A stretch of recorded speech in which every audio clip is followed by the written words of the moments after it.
Hey everybody, Chris Finnegan here at Blue Rhino Safaris. Welcome back to the Blueshirt series.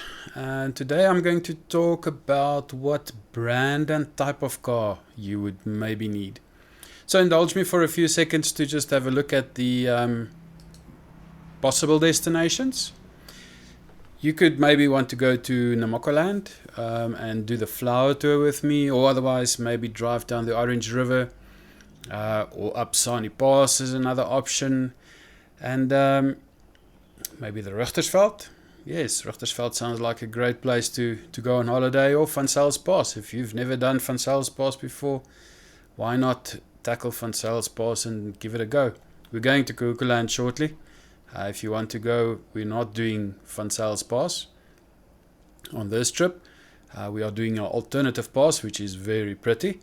But maybe you feel like doing Van Sels Pass. Otherwise, what about the Namib Desert? A lovely spot to go to if you've never been there. Or you want to drive across the bridge towards Ile de Mozambique.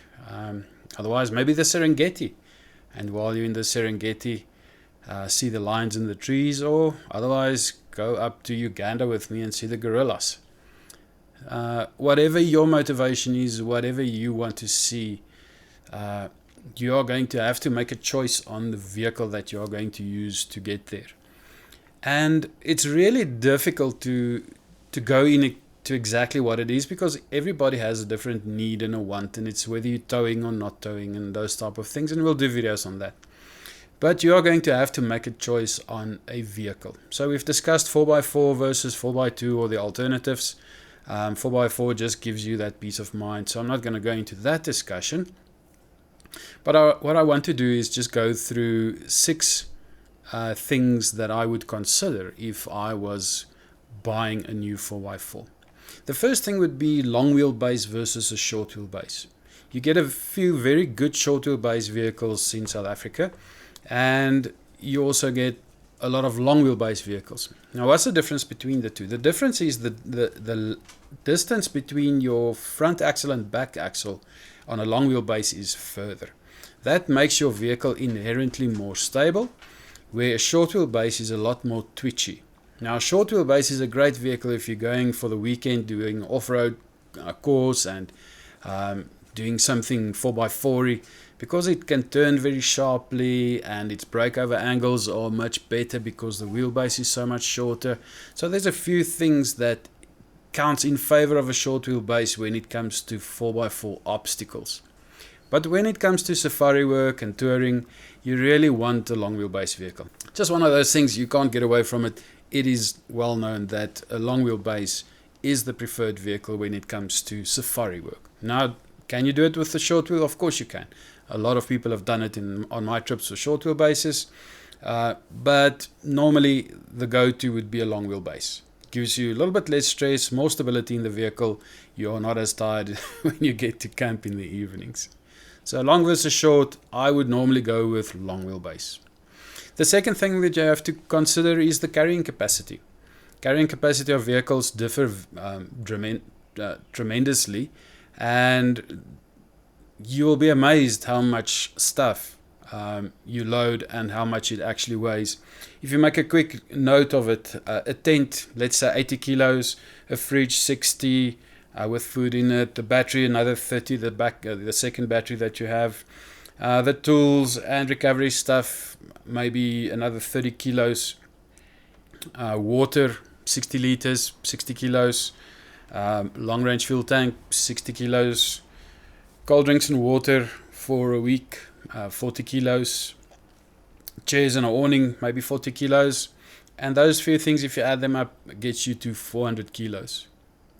400 kilograms is a lot of weight. You can't just load it in the back of any vehicle. 400 kilos is a lot of weight. So you have to think about the carrying capacity of the vehicle. I've had Jimneys do my trips before, but space is a problem. Fuel range is a problem. I've had short wheelbases doing my trips before, but packing space is an issue. Where do you get your stuff in? And that's where the double cabs and the cab and halves and the buckies normally come into play, because the carrying capacity is so good. They have leaf springs in the back, and therefore they can take more load more comfortably. The long wheelbase Land Rovers, same thing, they can carry a little bit more stuff. Just look at the weight that your vehicle can carry. That is quite important. The next thing, simple spares. Now for me, I differentiate between simple spares and technical support. Simple spares would be things that you would expect to get next to the road. Fan belt and oil and spark plugs and those type of things. Now if you travel up to Uganda through all the different countries that you would go through, Uganda, Kenya, Rwanda, you will find little mobile spaza shops for vehicles where they sell these typical spares. Now what you will find there are spares for the vehicles that they drive in country. So if you get into Uganda to Kisoro and you're looking for a slave cylinder for a Land Cruiser, you'll find one for the clutch, because they have those vehicles in country and they have the replacement for the slave cylinders in country. So the type of vehicle versus the destination will give you a good idea of spares availability for simple spares. Zimbabwe, for example, Mazda, you see a lot of Mazda there. So when I used to drive a Mazda, Zimbabwe was an easy destination because the spares are in the country. Someone will have a Mazda spare. So you have to think about that. It's all about peace of mind, being comfortable with going away and being able to find simple spares if you need it. Then the fourth point for me would be technical support. And technical support for a vehicle is where your vehicle brand, the Toyota dealership or the Mazda dealership or whoever comes into play. It's something that you can't do yourself next to the road. It is something that needs specialist attention. And this is again the same argument. If you look at the vehicles that you find in country, you will know what technical support is available. Typically, if you go to African countries, Dar es Salaam, Kampala, Kigali, Lusaka, you will find the big dealerships there. So as long as you're around the big dealerships and you check beforehand that those dealerships are in country, then you will be able to find good technical support. Problem with them is like Lusaka, Toyota, for example. To get into their workshop is a 5-day booking. You can't just walk in and get your Toyota serviced.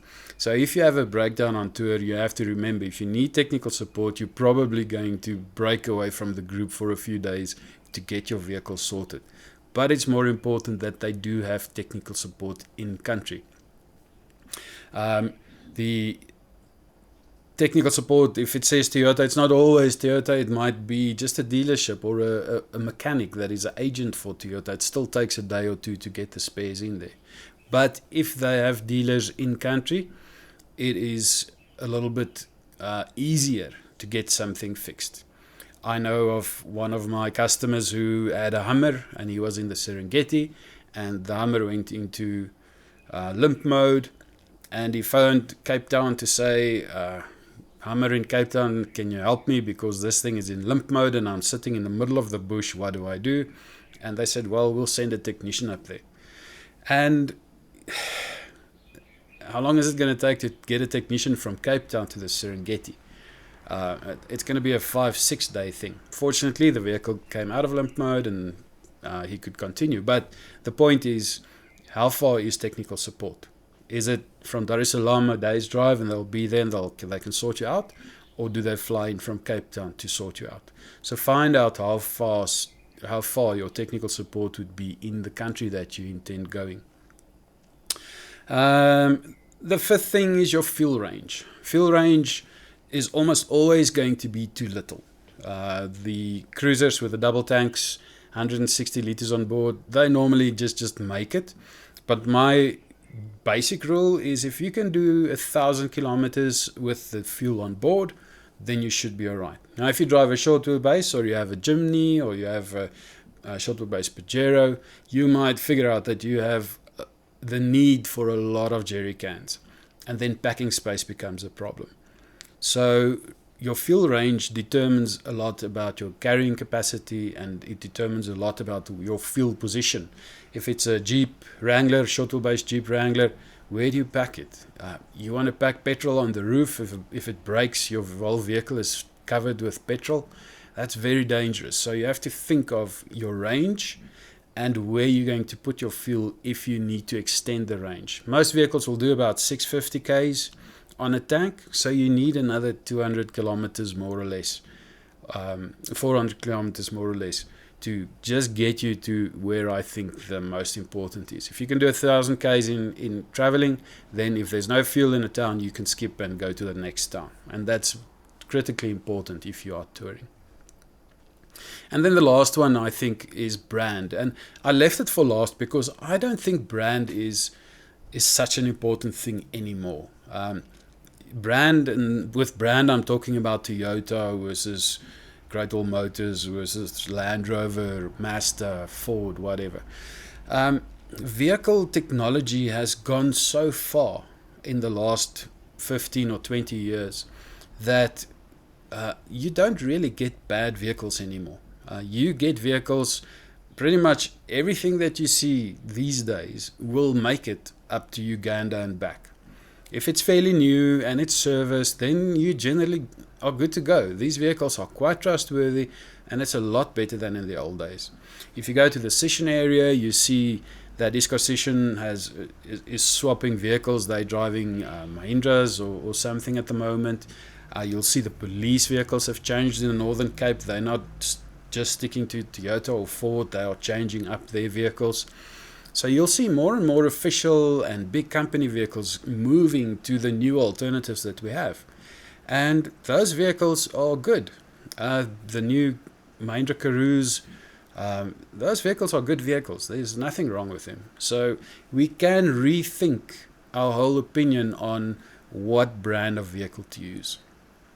Now for me, as a professional guide, I stick to Toyota because I know where the Toyota services are all available, and if I have a problem on my vehicle, I know I can nurse it all the way back with the different Toyota spots. I know that every little mechanic workshop next to the road will have Toyota spares in them.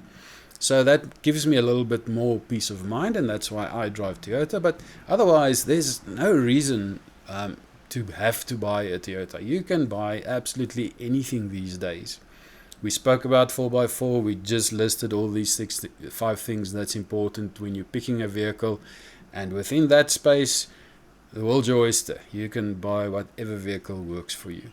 So I think in the modern day, this is one of the things that we can make a mind shift on. And that is to say that the brand is less important. Buy something that's serviced, something that you trust, and you can bring it. There will be just as many Toyotas that break down than there would be Jimneys and whatever else. So the breakdown rate per vehicle is always going to be about the same.